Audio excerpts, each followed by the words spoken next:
Hi, I'm here talking with Don Staffin about supplier catalogues. Now, Don, in the last few years, we've seen a growing number of suppliers upload their catalogue to ShipServ because they see a big upside in doing so.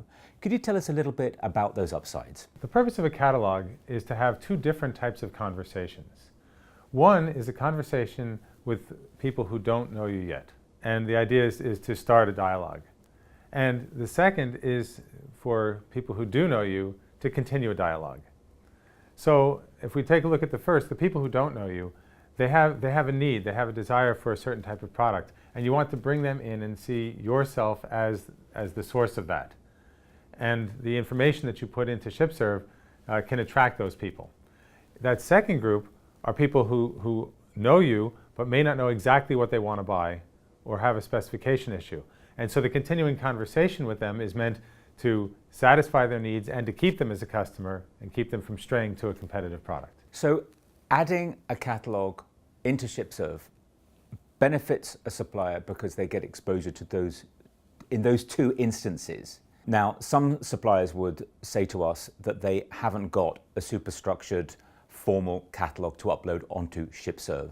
Does this present a problem? No, it doesn't. Any supplier that has a product list has the building blocks that they need to create a catalog on ShipServ. What ShipServ does is we help the supplier take those building blocks in the product list and turn them into a standardized format so that a user who is going from one catalog to another has enough consistency to be able to navigate, while at the same time giving the manufacturer or distributor the ability to create the individuality to be able to describe the product fully and bring its unique qualities and specifications across. Okay, so let's talk about the mechanics then in what you've just described. So a supplier has their structured or semi-structured or product list available, obviously. What does that supplier need to do to get it from their own format into ShipServ, into the ShipServ format? Okay, well, let me take the two extremes here. We have a catalog format. And if the supplier can transform their data into that format, then it's a very quick and easy process to just load it right into our system. At the other end is the supplier who may just have some brochures or some pages on their website. And so that information needs to be collected and categorized so that it can go into the standard format. And someone needs to do that. Now, we have very easy instructions that the supplier can follow, that they can load that information, or we have services that we can provide that we can take that and get it into the correct format. So everything in between there, it's just a question of how much does the supplier want to do, or how much would they like ShipServ to do for them. We have a new partnership with IMPA in regards to the Marine Stores Guide that is very relevant to catalogues, and we'll talk about that in a second. But can you just give us a little bit of a background about the partnership first? The IMPA Marine Stores Guide, which has been published continuously since 1978, is the most comprehensive, general, neutral source of information about consumables for the marine industry. ShipServ is a little different. ShipServ has very specific information from suppliers about their exact products with their exact specifications. And we've always told market participants that if you have the Marine Stores Guide, which is the general, and you have ShipServ, which is the specific, that between those two, you have everything you need. That's the background. What has happened then as part of this partnership? What's changed on ShipServ? Well, for the last 12 years or so, there has been a website that a user could go to do a specific search for IMPA codes.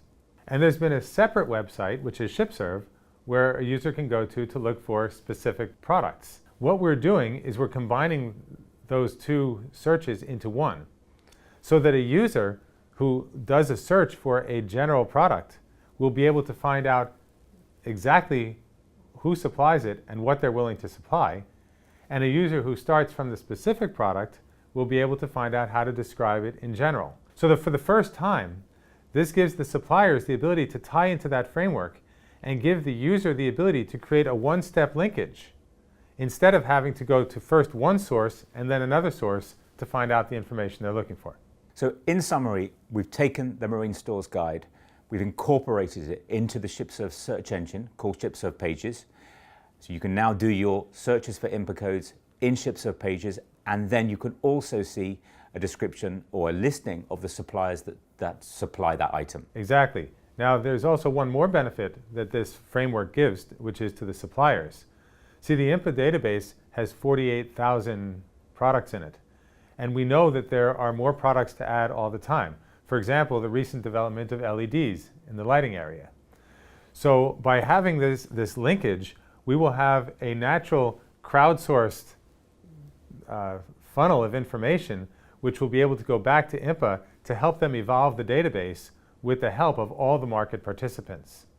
So not only does this provide the benefit to the current searcher, but it provides benefits as we go into the future by keeping the database growing and up to date. Suppliers will be able to load their catalogs and map to the IMPA Marine Stores Guide numbers, or if they already have a catalog in ShipServ, they'll be able to take that existing catalog and make the mapping if the catalog covers consumables. The only thing they need is one more piece, and that is that IMPA has something called a publisher license, which is brand new.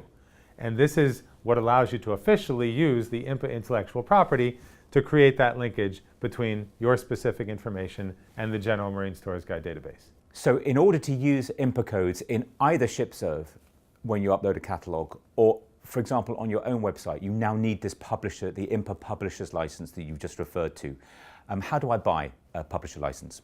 Okay, well, first of all, that's a great point, that the publisher license is not just for ShipServ. The publisher license covers any usage of the IMPA codes with the product. So it could be brochures, it could be their own website, it could be a digital catalog that they produce individually, and ShipServ. So it covers all of it. ShipServ can provide that publisher's license to a supplier, or they can go directly to IMPA. It's the exact same price either way.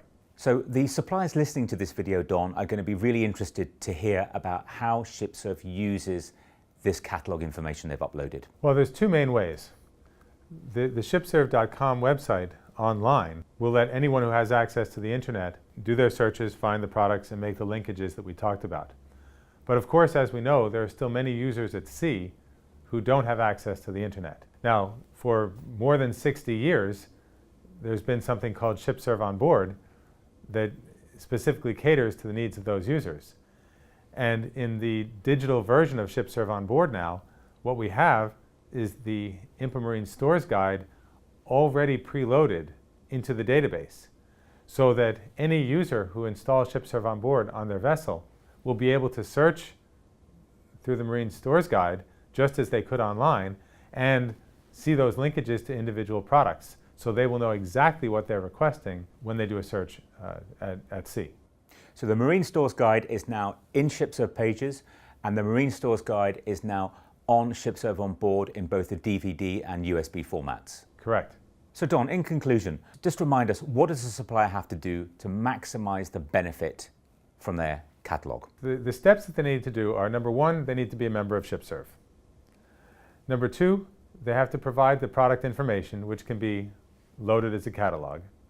And number three, if they sell consumables, they need to get the IMPA publisher's license that will then allow them to create the linkages between their products and the IMPA Marine Stores Guide database.